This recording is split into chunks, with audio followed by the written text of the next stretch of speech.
Okay, so the greatest singer you've ever been in the studio with?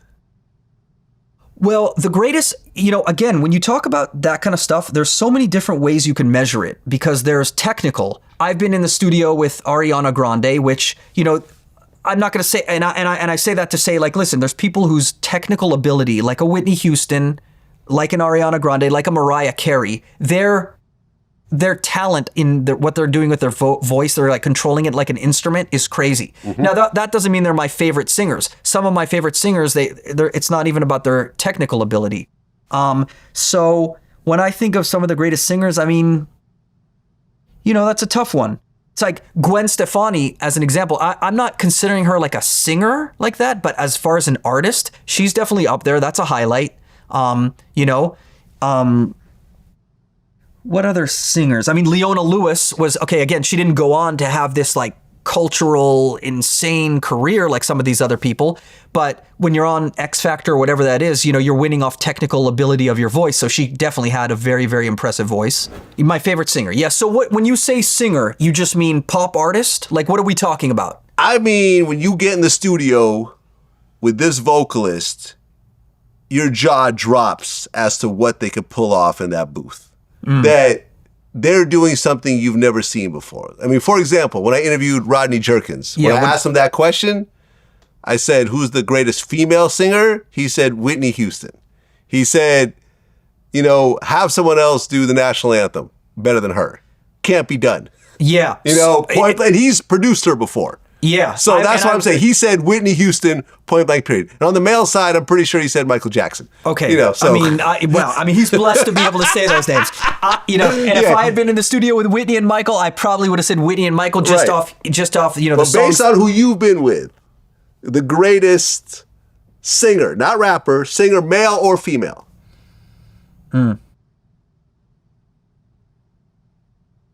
That's a really good question because I can't think of like people that I've been in the studio with that they're what made them shine apart from like, I hate to like Ariana Grande is a name that pops in mind because if you want to talk about technical singers, like the singers like the Whitney Houstons, they don't really who is even in the game right now? Adele has a crazy voice like that. Yeah. I haven't been in the studio with Adele. I would love to.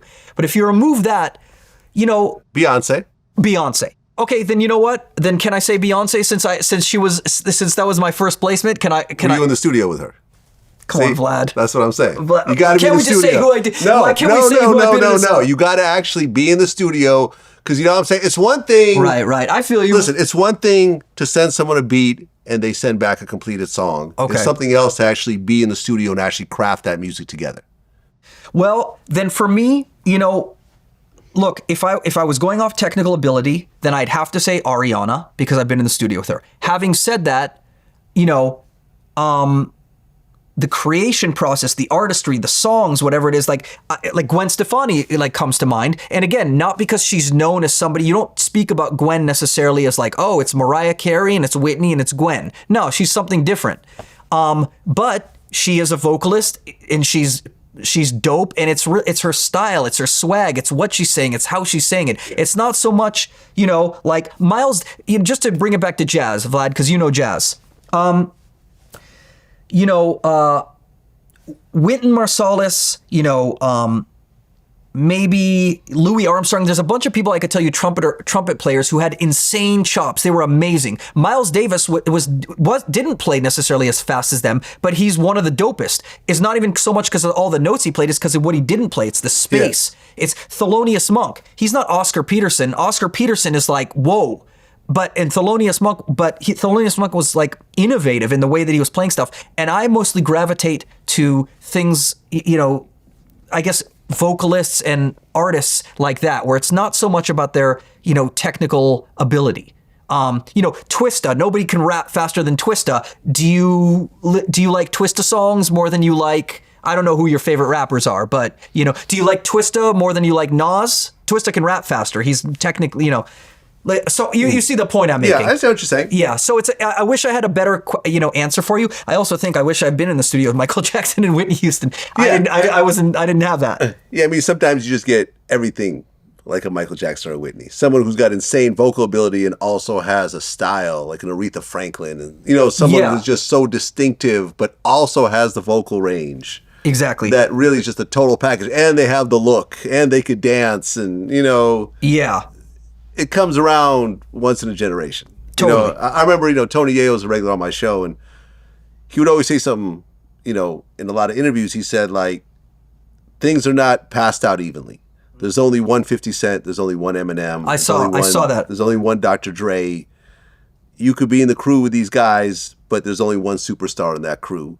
And someone like a Tony Yayo recognized that early.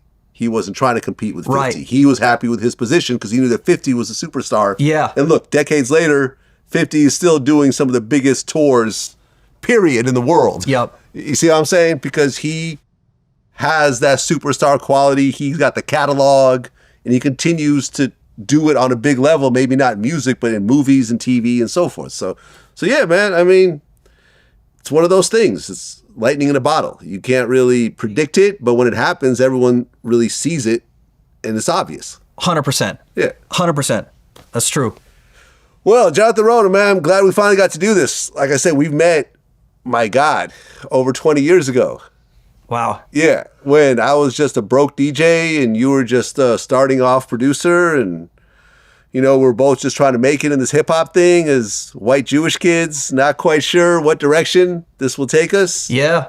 You stayed, on the same path. I kind of had to maneuver and find a different path that was somewhat related, but a little bit different. Yeah. But ultimately, man, it was great to link up with you after all these years. We now live close to each other. Definitely. And, we got to hang out a little bit and really talk about doing this. And, man, I'm just super happy for your success, man. Thank you, bro. I feel the same way. I'm very impressed with, what you've created, the lane that you've created, like carved out for yourself is incredible.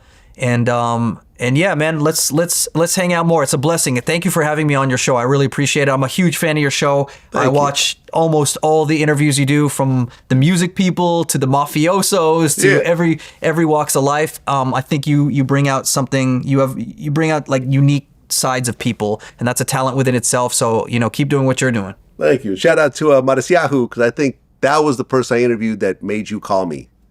Yeah. I mean, I've seen a lot of stuff, but yeah, when I saw that, I don't know why I texted you from that, but yeah.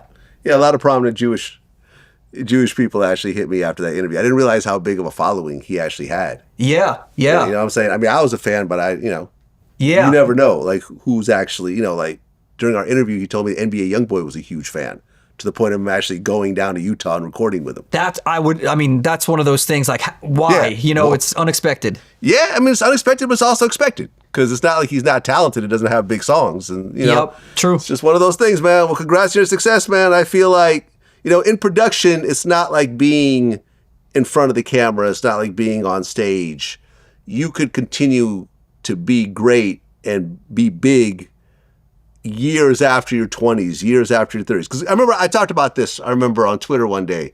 I said that if you look at musical artists, you almost never see someone reach their musical peak after 40 years old. Mm-hmm.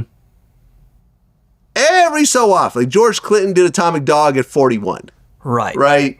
Maybe Jelly Roll now he's on the older side to break as an artist. I don't think he's Roll, past 40, but he's older. That's old for an artist to break. Right. Yeah. Right. But in general, people's greatest run is during their 20s and 30s. Yep. Usually their 20s. Yeah. But for artists, for sure. For artists. But with producers, like you said, Quincy Jones at 50 years old did the greatest musical album ever.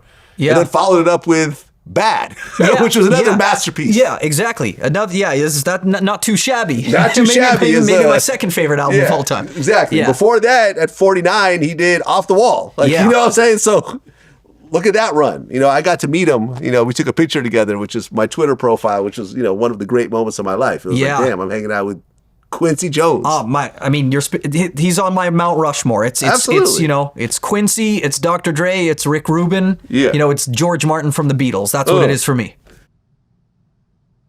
Well, listen, congratulations on your success, man. I feel like you got a lot more hits under your belt. Thank you. You're going to shift the culture a lot more, man. And, man, I wish you all the best. Thank you, Vlad. Thank you for having me. That's what it is. Peace.